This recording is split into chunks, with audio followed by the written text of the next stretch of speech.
Hey guys, welcome back to week number 4 of the EUW Challenger Series. We're here on day 2. I am Dignitas Stress, I am joined by Spuddington, and we are going into game number 2 between tRICKED versus eSuba. And after the first game, what do you think we'll see here out of eSuba, Spuddington? Banning everything to do with poke comps. If I had to guess, what really destroyed them in that last game. Partly it was Shen. That is undeniable, but the other part of it really was Nidalee. I would not be at all surprised to see that as the third ban. In fact, I would be quite surprised not to see that as the third ban. Also, Ezreal did a pretty good work for them, but it was just that combination of being unable to close in on tRICKED and unable to outpoke them either. So it was a very, very harsh combination for them to deal with. And once they'd kind of lost that early lead in a couple of not so brilliant fights around the mid game, it was honestly just tRICKED just shoving them in on every front, and at that point it was just, unless they could get some kind of lucky engagement where really tRICKED messed up, you would have seen pretty much exactly what you saw in that game, where they just won. But it does look like we have got that Shen as the final ban there, so that's actually an interesting choice. I mean, it is potentially blocking out quite the same comp that we had last time from tRICKED, but it isn't blocking out a poke comp. Do you feel like they're going to still go for this stress? I'm not sure whether they have to be forced into a poke comp. I mean, if anything, I would assume that that poke comp was in response to, you know, the AoE composition that was picked up by eSuba. But, I mean, this leaves a lot of strong picks open, and we have a Heimerdinger. If that's not a placeholder. I keep forgetting in these that there are potential placeholders, guys, so... Heimer is Zac. That's kind of the sort of thing I was expecting to hear from our production, so sorry guys. It is not Heimerdinger, it is a Zac. I always get surprised by the first placeholder of the day. But I was going to say, it leaves these important high priority picks available. Like, we're looking at a Zac, we're looking at champions like Twisted Fate as well. So there's a lot of champions still available for tRICKED, and we'll see exactly who they go with. But it looks like eSuba have picked up Jarvan in response to that Zac pickup, and we'll see where they go from there. Sona is the second lock-in for eSuba. It does look like eSuba are going with a very similar combination to last time. I'm pretty sure they had Jarvan and Sona as their first picks then too. And I do believe they do like to run AoE compositions, but as much as I would wish it was Heimer, it is not Heimer. It is Zac. This is the placeholder system. Not everyone has all of the champions available, so they just pick something which is sadly, obviously not going to be played, and then obviously they just remake the lobby and swap it on out. So just going to be explaining that to you all, but we are now potentially seeing an Ezreal pickup, so it's kind of looking at the moment similar to the first game. We have Zac as opposed to that Shen pickup, but Zac actually performs quite some similar roles. He is kind of a sustained damage tank, just sits in the middle of your team and he makes engagements happen pretty well. I am not sure he has obviously got the same split pushing potential. He clears waves fairly well, but he is obviously not quite as strong as of a duelist, but he does have the ability to make engagements happen in a very different way. He just jumps in from, you know, 1,000-odd range away, which is just incredibly useful if you are trying to make your engagements happen. But it's going to be interesting to see how he fits in, because it's looking like tRICKED are running with a very, very similar comp to last time. They have got that Ezreal already, they have got that Janna already, they've got that poke disengage kind of carry-ish thing, and which is what I refer to Ezreal as, a thing. They also have Janna, but it's looking like they're going to be up against even harder engage than last game from eSuba. They have got that Malphite, Jarvan, and they've got Varus and Sona already. Yeah, and it just looks like they're going for very, very similar compositions on both sides from last time. Yeah, it's just going to be a case of that Ezreal and Janna is going to do the same thing. And Ezreal right now is just going to reach that point where he's got that blue build. And it's just so difficult to engage against the blue build Ezreal, because he's got so much mobility and can shut down a lot of the mobility from an enemy team. We'll look to see who they pick up for the for the mid lane. It is still Nidalee available if they choose to go with her for a poke type of composition, but whether they'll go for that still remains to be seen. I've got about 12 seconds left on the countdown. Of course, guys, we're casting from the stream right now because we've got 2 language streams in the spectator slots right now. So we will be spectating the game from obviously the client in-game on our own, so that'll all be up to speed, but it may appear that things are going on faster than we're talking about. Nunu is Ahri, so 2 placeholders there for you guys. Nunu is Ahri, so it's Ahri in the mid lane, Renekton, well, I would pretty much assume is going to be top lane, with your jungle Zac for Tricked. So that is exactly how that's going to be going, and eSuba have their final pick and is likely to be their mid laner. So Tricked this time seem to be running with much less emphasis on that poke. They're not looking for 5-on-5 team fights this time. They're much more looking for quick mobility, small skirmishes, and just being able to get around the map, get around the jungle, particularly jumping over walls. They have a lot of wall jumps. They have a lot of capacity to just get into situations where they can catch an enemy out, where they can catch one guy off, where they can pick off 2 maybe in a fight. They don't, however, want those 5-on-5 fights, and that's why they have picked up Janna. That's why they have obviously got that disengage from her ult. They've got that disengage from her Q, and they've also got that Ezreal, who is simultaneously mobile, simultaneously good in skirmishes, and simultaneously very, very good at disengaging for an AD carry. Obviously, though, up against that, it's going to be eSuba with that massive AoE, with that massive hard engage. Malphite is quite literally unstoppable. You know, you cannot stop him from engaging.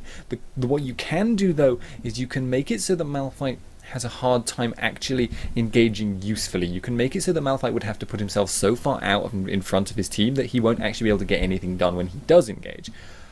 It's going to be interesting, and it's very much going to come down to which team can maneuver themselves properly. If they can't set themselves up in the right, in the right situation, it's going to be, curtains for Trick, because if they ever get into the situation where they're really behind and where they're just constantly being forced to defend against that 5-on-5 composition from eSuba, then they'll die. They'll be mauled. But still, we are seeing these picks being locked in now. And do you have any particular thoughts about how you expect either side to play this setup?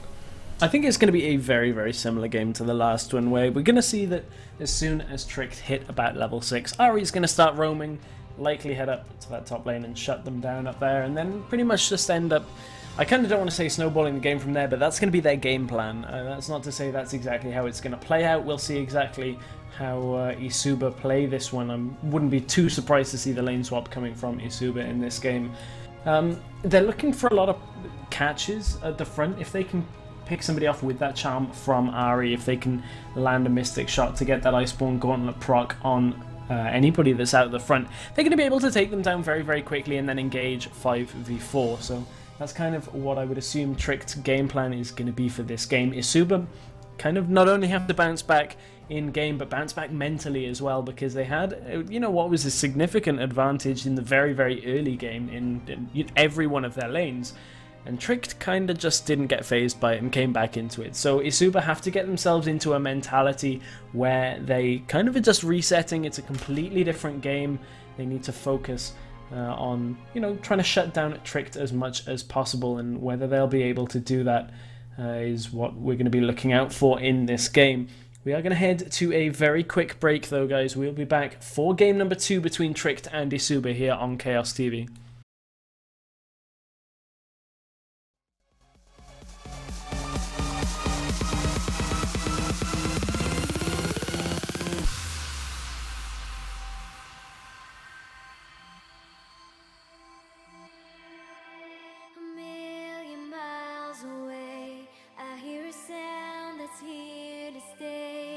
My life will never be the same. Feeling the love, I'm on my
Hey guys, welcome back to the EUW Challenger Series day number 2 for week number 4. I am Dignitas Stress, joined by Spuddington, and we're going in towards game number 2 between tRICKED and eSuba very, very rapidly here. Yeah, I'm going to be just loading up the game myself. My client did very briefly crash for me, but the loading screen I think is where you are as well at this point, so it shouldn't be too big of a deal. Yeah, in fact we are now going into this game, and we are obviously, as you've mentioned, watching the second game. The first game having gone to tRICKED Esports with a very, very strong poking and disengaging composition, coupled with that Shen split push, really put them in for a commanding game. After a bit of a shaky start, it's got to be said. Do you feel like they're going to have a bad laning phase again this time? I don't know, it kind of depends on how they set this up. I mean, tRICKED, if they do manage to get behind again, we saw that they were just coming back in force after level 6. That's when their team composition started to work. eSuba need to, if they get that advantage, shut down tRICKED as much as possible and make sure they don't end up snowballing this one like they did the last game. I mean, the speed at which that game turned around was pretty incredible when you think about how far behind the lanes from tRICKED were.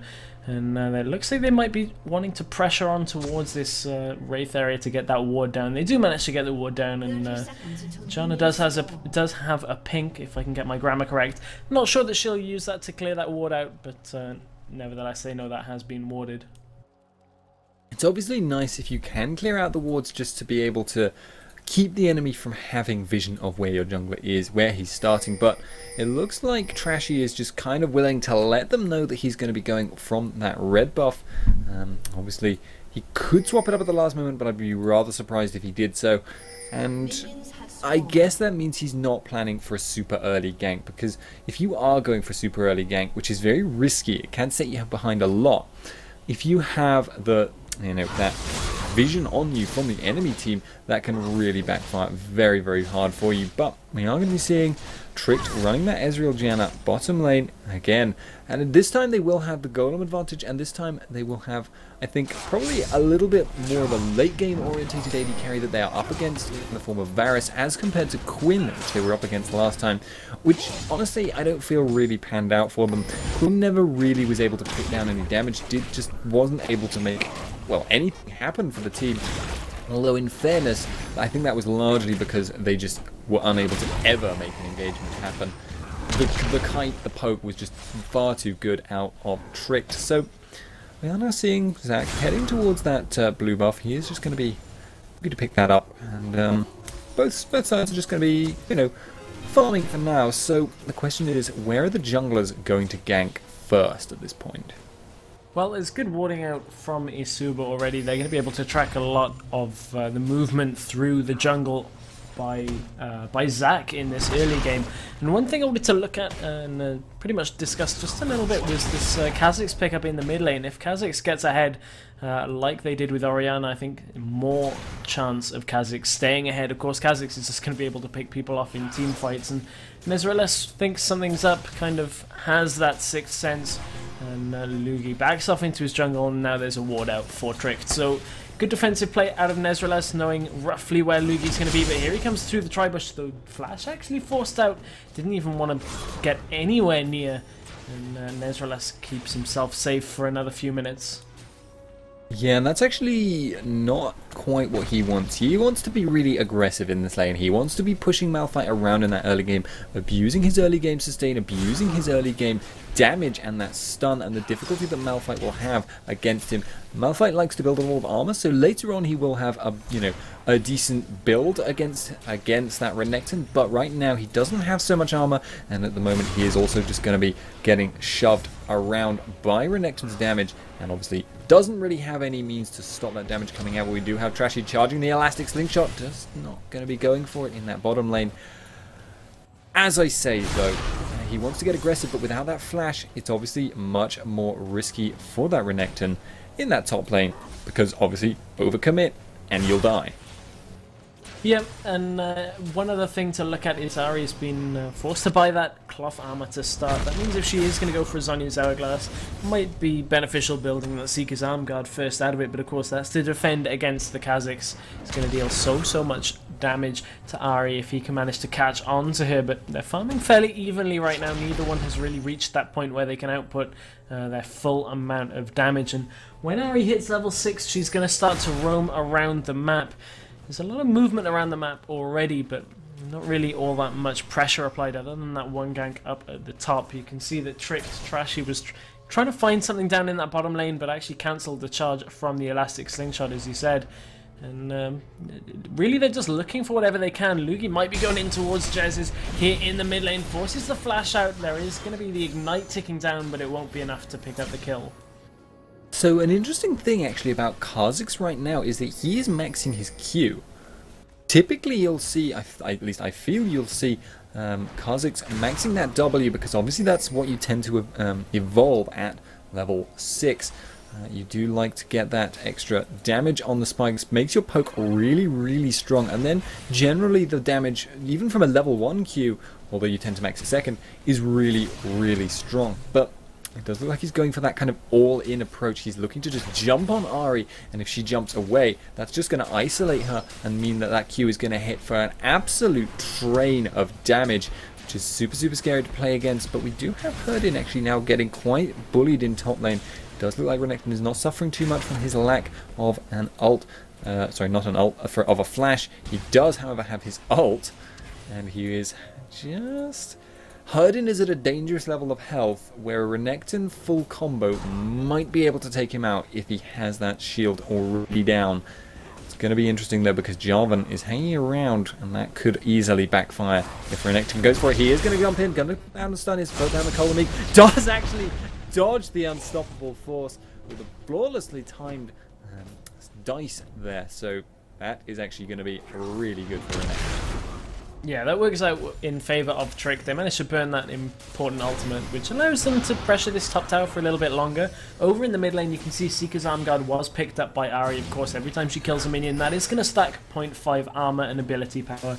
So she's going to be able to withstand Kha'Zix the more she farms that up to a maximum of it's plus 15 on each. So there has been Lugi is taking a lot of damage up in that top lane.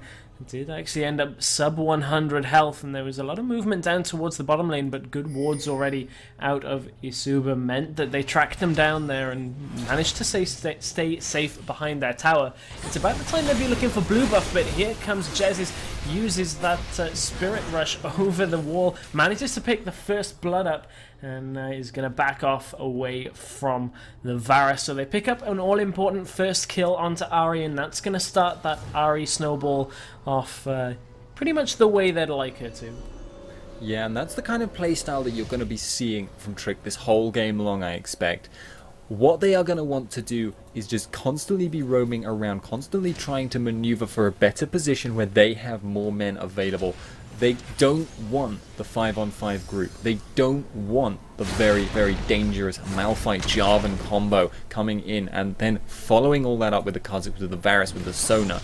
What they want is they want Ari, Ari and Zac maybe. Zac jumps over the wall, Ari follows it up. Get the charm, get the damage, get the, let's bounce on people. And then you have that, 3-4 man fight. And that is much, much better suited for Tricked, who have small AoEs, but high damage as well, and good assassination. And, as I said, mobility. They have that Janna, and all of them, I think, have a dash of their own, except Janna. But, she's Janna, she is the support.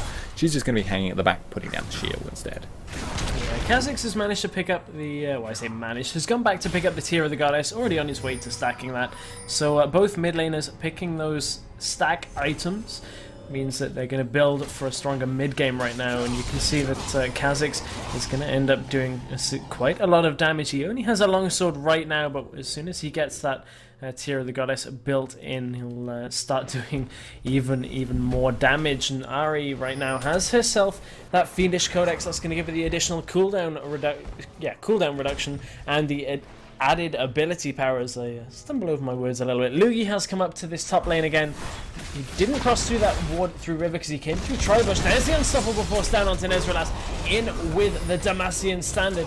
Ezreal has actually put quite a lot of damage back onto Hidden. There's the seismic shard. They don't want to chase it into the tower because that Dominus has been used. He's got that extra health, and you know, he's pretty much very, very tanky when that ultimate is ticking. But they have gone back in onto him. Lugi takes a lot of damage off these turret shots. Might even go down. Does not stay in range for that last turret shots, but you know, they got taken very low. Down in the bottom lane, there has been a crescendo coming out. Demon Spirit has been taken low. Carry the Johnny trying to back off, and Trashy got in there with the Let's Bounce, managed to pick up a kill for Ezreal. So Niels starting this game off fairly well for himself. They're about even on farm, has that Spirit of the Elder Lizard built already, and with that kill alongside, as well as what's looking to be a dragon for Tricked, might be starting that bot lane off a little bit better than last game.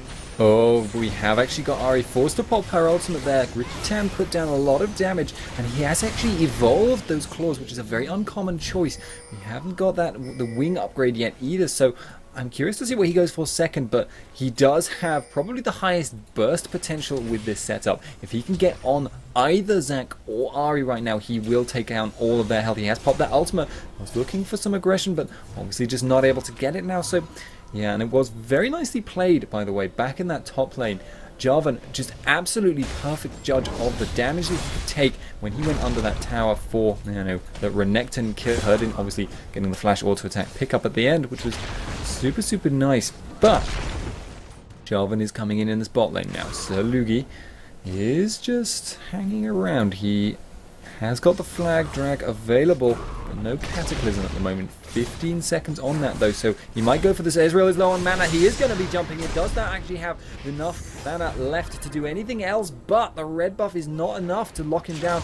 Lugi actually forced to back on out of there, and that's actually pretty dissatisfying from his perspective. Yeah, Niels actually managed to hold on to his barrier and flash. Normally when you get caught out like that, first instinct is burn everything to get away. Niels kept his composure. There is an elastic slingshot being charged up by Trashy, but he can't really quite get the range that he wants on that. Niels managing, as I said, to hold on to both of those summoner abilities gives him a little bit more security in lane here. So composed play out of Niels even under pressure. Yeah, he did obviously have just enough mana, and I think that might have been the misjudgment by Sir Lugi.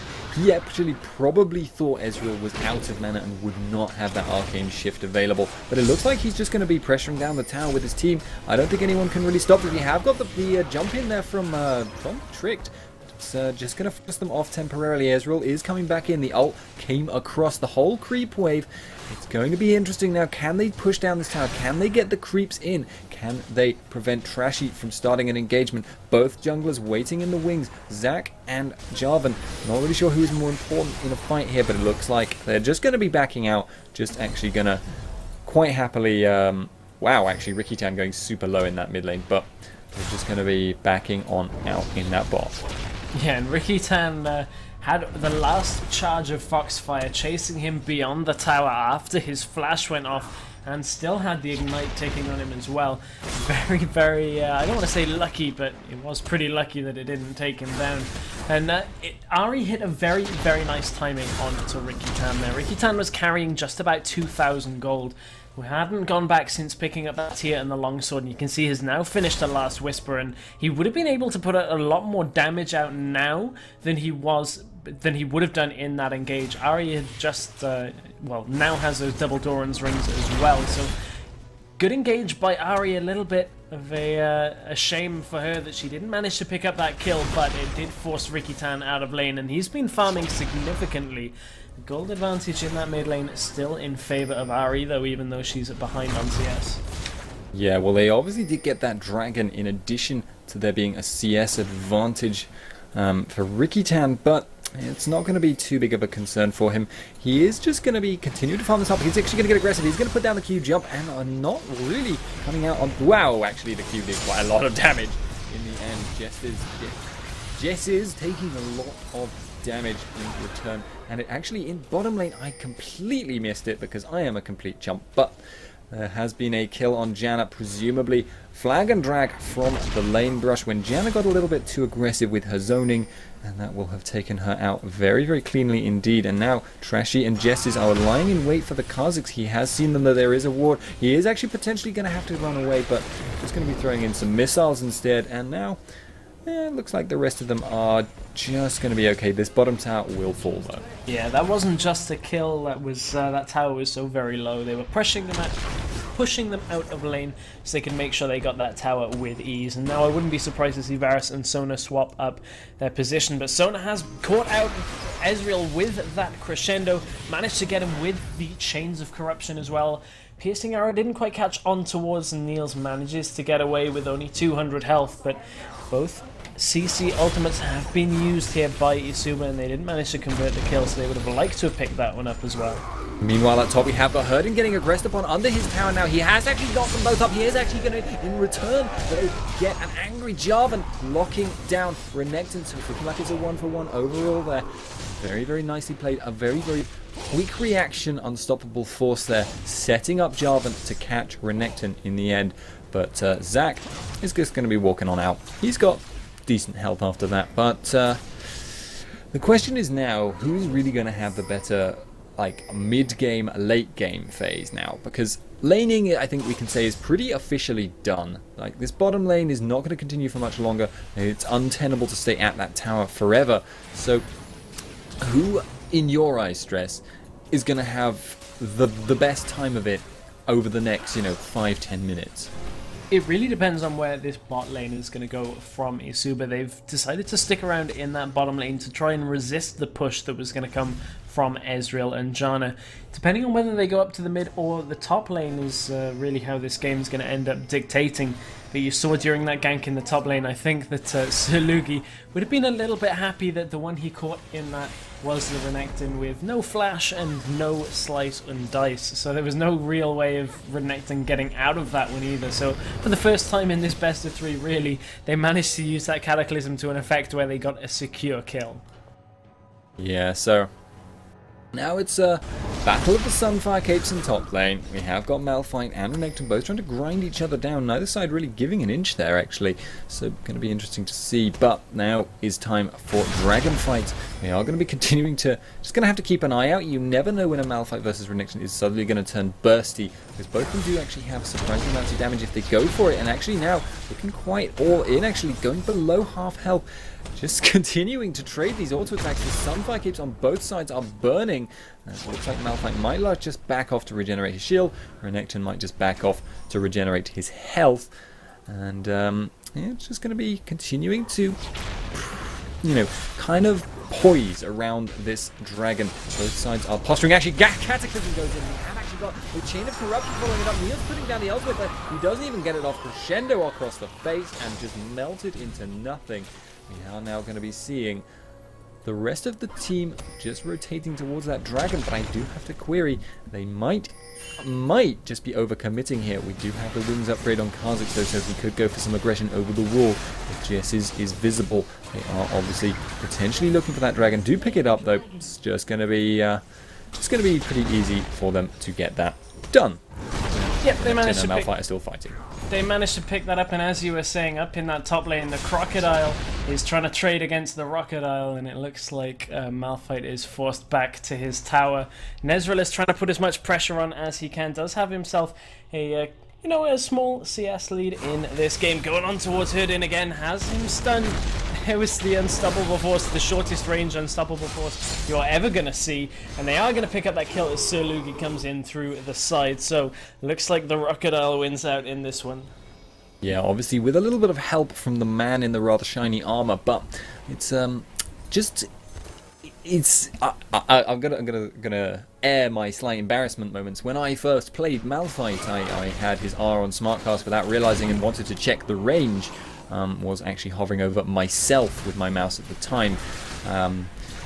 Not the shortest range unstoppable force I've ever seen, but we do obviously all do these things every now and again. It's a little bit awkward on these occasions. So Kazakh's actually going with a very unusual build. He's gone with the Last Whisper first.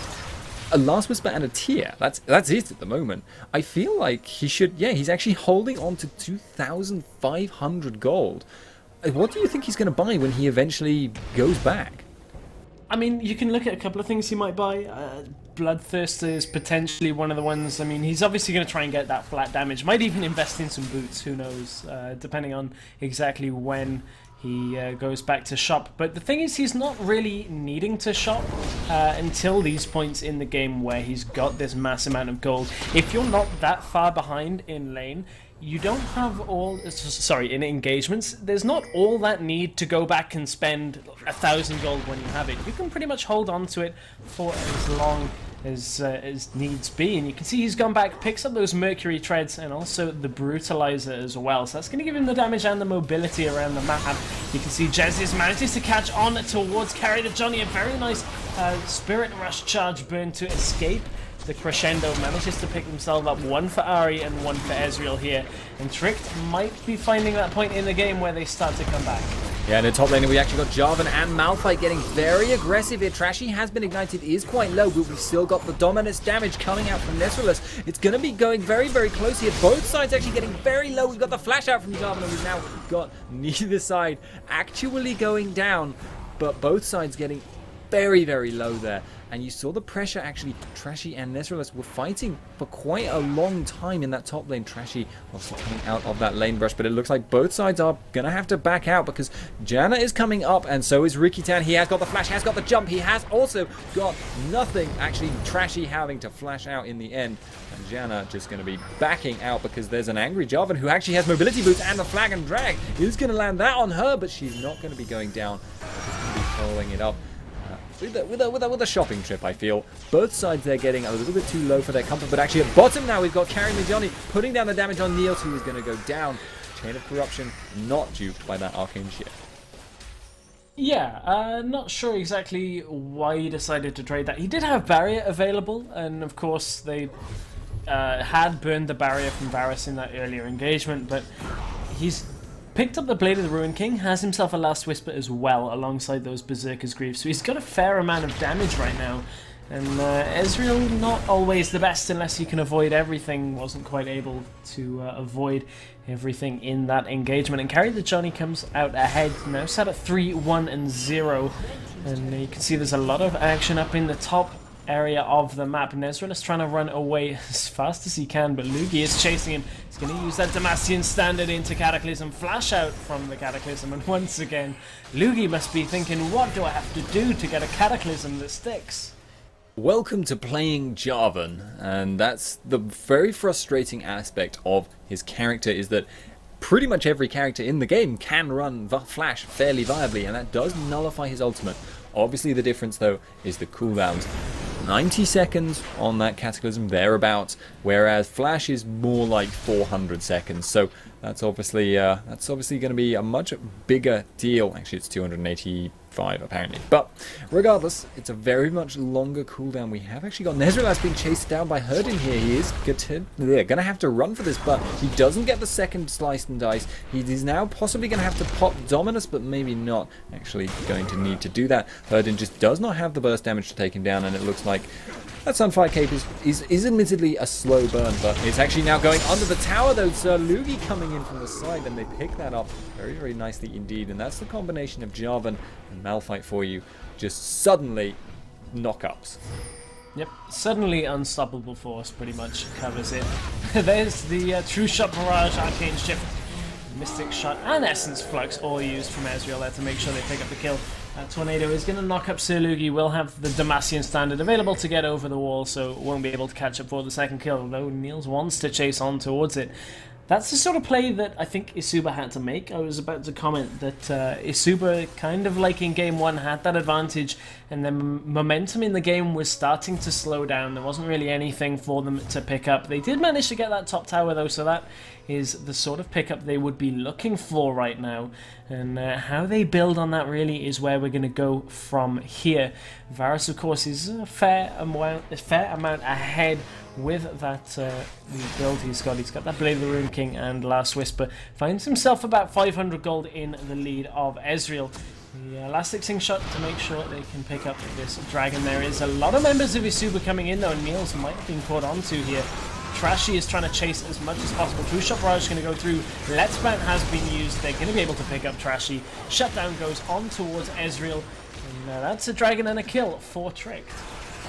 Yeah, pretty much for free, but we actually got the... Oh, wow.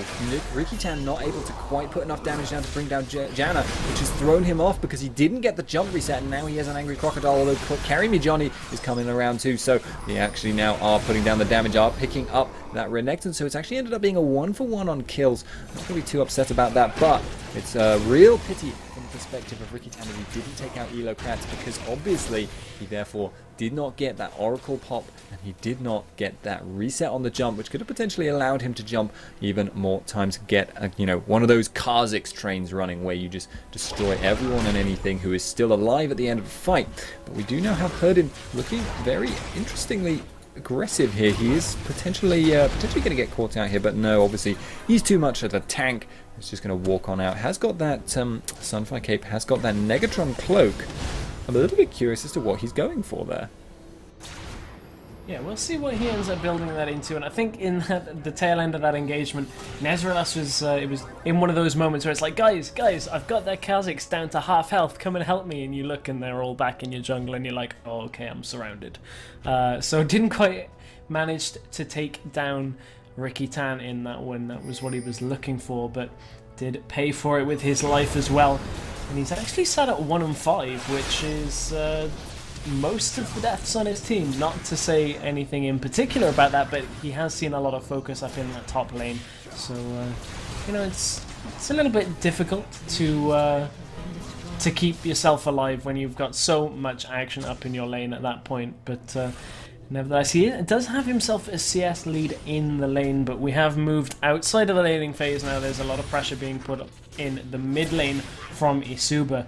And again, with that dragon down fairly recently, this game is going to be a little bit of a standstill until one team can find the kind of engage that they would want, since there's no dragon to default to. I got to say right now, Kha'Zix has committed all 3 evolution points and he still does not have evolved spikes. So that's actually, to me, that's really surprising. That's just so unusual to see. We've actually got the flash going for the Chain of Corruption, and the flash in return from Ahri. No Spirit Rush, that would have been actually probably a fraction of a second too slow. Might have been caught out. So obviously that flash there burned from both of them. Probably a little bit more valuable on Varus though. But yeah, as I was saying, Kha'Zix still no evolved spikes, and in fact never going to get them. Herdin and Nezreal are just going to trade off in that top lane, but this is one of those fights that will go on for some time. So yeah, as I've been trying to mention, Kha'Zix, he is clearly looking to be the cleanup crew. He is not looking to do any poke to his team, for his team at all.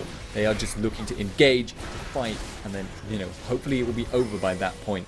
They are not looking to try and match up in a poke plan. We have now potentially got some aggression coming out. We have got Jarvan available. We have got the Arcane Shift used. Janna is just trying to peel them off. They have got the Taunt, and nothing much happening there. Renekton is still shoving in this top lane. Kha'Zix now looking to join Malphite as they go for this. He is going to come in range. He has been now cheese wheeled. Now we have got Rikki-Tan looking for this. Has got popped the active camouflage. Is actually going to get stuck on the golems twice. And now I think Nezreal is not long for this world. But they are losing that mid tower in return. Kha'Zix and Malphite now rotating towards this mid lane. eLow is just going to ward up because he's afraid of that Malphite coming in. Carry the Johnny is obviously not going to be looking for this, but now Jarvan looking for the aggression here. He has been charmed. He has been putting a lot of damage down. We've got the Unstoppable Force. It actually gets Zonya's, and Rikki-Tan looking for the backline. He is putting down some damage, but he does not have the spikes, obviously, to go the ranged finish. So no one actually ends up dying. Jarvan going very low, Sona going very low. Renekton obviously died in that top engagement. Ahri very low, and also we have a very low Zac, but nobody dying in that fight. Yeah, I think Tricked will be happy with the outcome of that. I kind of feel sorry for Nezreal because that's one of those moments when you're trying to run away from somebody, you're like, I'll flash over the wall, I'll be fine. Damn it, I missed my flash. Okay, fine, just take a second, I'll slice and dice over the wall. Oh god, no, oh, okay, I'm dead. And then his team nearly got engaged upon. Very nice Zhonya's by Ahri to pretty much mitigate anything that that unstoppable force was going to do, and they kept Lugi low enough that if he'd cataclysmed in, he would have instantly died.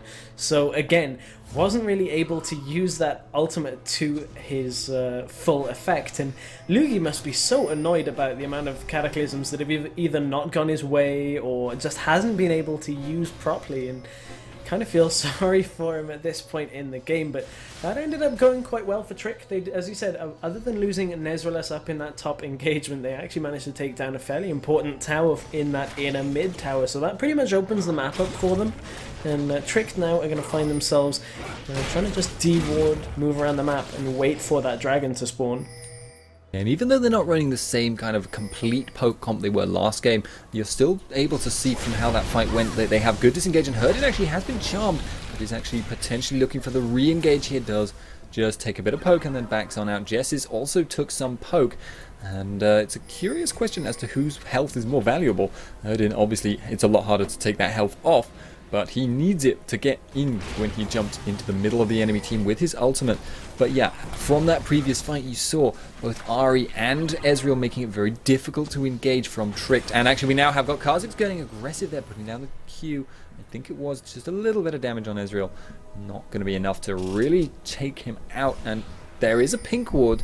So you've got to wonder whether Tricked are going to look to contest this, or they're just going to accept that this dragon is going to go. And we have got Nezreles going aggressive. He is looking for that stun, but just not going to be able to get it done. Rikkitan hanging around. We've got Trashy charging the elastic slingshot. Nothing coming of it. Sir Lugi in the middle of the enemy team is going to be looking for this cataclysm, I suspect, when he's been stunned. We've got Jessis coming into the middle. Carry the Johnny, getting very, very low as well. He is now dueling two bruisers. Is going to get destroyed by them. And Rikkitan does not have the damage. He does not have the stealth because of the Oracle. Gets taken down. Jessis now is just going to troll with that Zhonya's and is just about okay. Very, very nicely played again by Tricked. They seem to be taking the momentum. Yeah, the way they're keeping all of these team fights in their favor is that stopping Lugi from using Cataclysm at all. He got so low, you could see he was angling for the Cataclysm, but they all split up, and he was down at about 20% health, and he just couldn't get it, and I feel so sorry for him, because so many of these team fights, they should just be Cataclysm, unstoppable force, jump in from Kha'Zix, and they clean up. That's how it should go with the Crescendo as well. But Tricked have done a fantastic job of breaking the team fights apart, controlling the team fights as best as they can, and ELO Kratz is going to go back for that ward. I thought maybe he might have missed it, but he is going to go for that ward. Does make sure there's no wards on Baron as well, and wards it for themselves. So again, another pickup for Trick. They find themselves in the hot seat for the momentum. They've shut down eSuba in every kind of team fight that they've been able to. And Tricked are looking strong even when they've been on the back foot in these games. That ward in Baron is sideways. I don't understand. But regardless about that, yeah, it's definitely Tricked at the moment, who just seem to be honestly outplaying at the moment. They are just doing such a good job of never, ever letting the engage happen. And it's the kite, it's the poke, again. They just play that so well. Tricked are incredibly good at it, and I have to criticize Rikkitan for not taking spikes. He may have just been looking for it because they were planning on that all-in, but if you have no poke to respond with, which as a result of him not taking spikes, eSuba don't, it's going to make it really, really hard for you to actually fight this out. But Herdin has potentially been caught. He is actually looking for the escape, has got the unstoppable force over the wall, but he is going to get charmed. He is going to get blown up as a result. And that is a potential Baron now. Tricked are looking for this. They have just gone straight for it, in fact. Yeah, and it's so, pardon the pun, tricky to get away from an Ezreal. As soon as he lands that first Mystic shot with Iceborne Gauntlet, it's so difficult to try and kite away. You're never going to get away because it's Iceborne Gauntlet proc into Charm from Ahri. And there's the engage. They get the Let's Bounce onto Johnny. The Crescendo has been used. Lugi, the first time on full health, has no team around him to capitalize on it. Lugi gets taken down as well. And it looks like tRICKED find themselves in full control of this Baron area now. With 3 still down from eSuba, they're going to be able to take this dragon unless there's some kind of magnificent steal that comes out from Kha'Zix, but it looks like Rikki-Tan wants to just back away. Yeah, and actually now Jesse is going to be duking out Rikki-Tan, who can't quite manage to close the gap and is now potentially getting poked down, but it's going to come with it.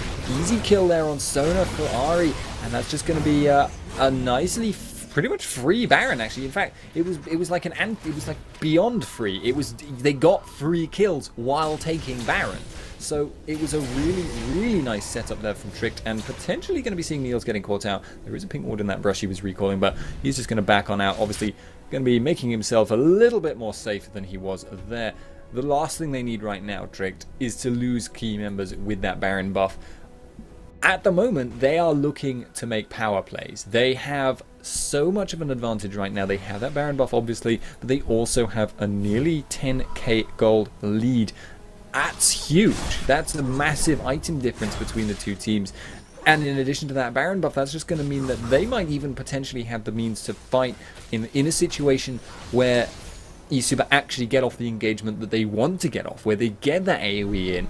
Because now that goal difference, that item difference, might just make up the difference in the team comps.